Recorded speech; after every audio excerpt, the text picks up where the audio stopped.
இந்தியாவுக்கு stop clock warning. நடுவர் எச்சரிக்கையால் காப்பாற்றப்பட்ட சூர்யா. என்ன நடந்தது? முழு தகவல்களை வாங்க பார்க்கலாம்.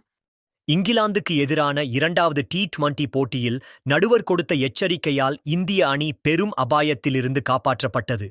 முதல் T20 போட்டியில் இந்திய அணி வெற்றி பெற்ற நிலையில் இரண்டாவது T20 போட்டி சென்னை சேப்பாக்கம் மைதானத்தில் நடைபெற்றது. இதில் டாஸ் வென்ற இந்திய அணி முதலில் பந்து வீசுவதாக அறிவித்தனர். கொல்கத்தாவில் இருந்தது போல் பனிப்பொழிவு பெரிய அளவு இல்லை. மேலும் இங்கிலாந்து வீரர்கள் வேக பந்து வீச்சை எந்த ஒரு சிக்கலுமின்றி எதிர்கொண்டார்கள். இதன் காரணமாக கேப்டன் சூரியகுமார் இன்றைய ஆட்டத்தில் 5 சுழற் பந்துவீச்சாளர்களை பயன்படுத்தினார்.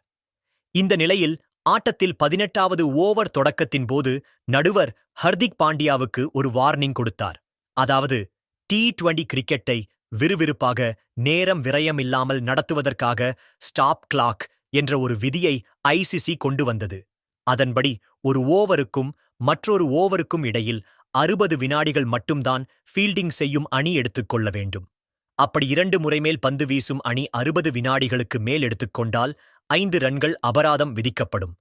இங்கிலாந்துக்கு எதிரான இரண்டாவது T20 போட்டியில் இந்திய அணி 2 முறை ஒரு ஓவருக்கும் மற்றொரு ஓவருக்கும் இடையே 60 வினாடிகளுக்கு மேல் எடுத்துக்கொண்டது.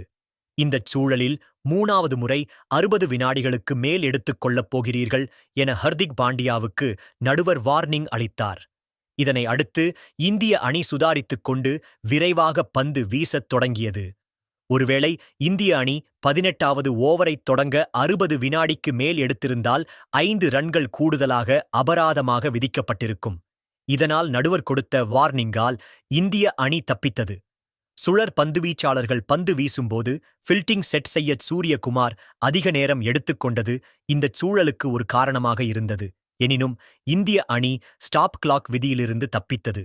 ஏற்கனவே 2024ஆம் ஆண்டு நடைபெற்ற T20 உலக கோப்பையின் போது ஸ்டாப் கிளாக் விதியால் அமெரிக்காவுக்கு எதிராக இந்திய அணிக்கு 5 ரன்கள் அபராதம் விதிக்கப்பட்டது குறிப்பிடத்தக்கது.